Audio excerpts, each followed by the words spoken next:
And the business of America, of course, is business, right? Right.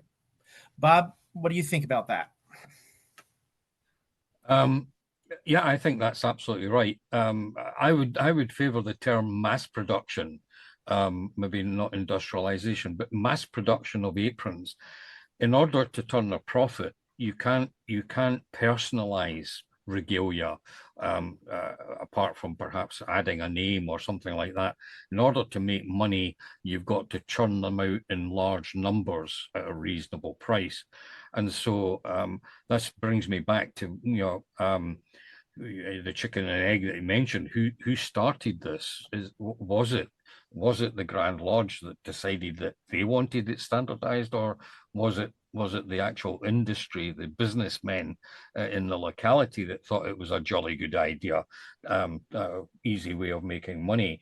But I think, yeah, you're absolutely right, Mark, when you say that the industrialization was probably the main driving force, because you can't have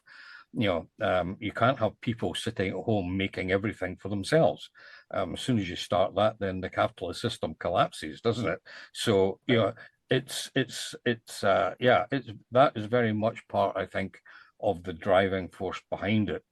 Um, so yeah, Scott, you've given me a lot to think of. Got a lot to think of on that. That's great. Heather? Well, I'm mostly, I've been doing research over the years on the different companies that evolved and where they evolved in America. And the Midwest was the haven everywhere, Michigan, Ohio, Chicago, Indiana. These groups were all over. And I think businessmen really took advantage of the fact that they could make a living.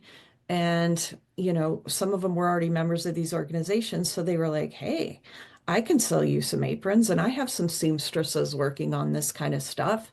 And so they were able to produce quickly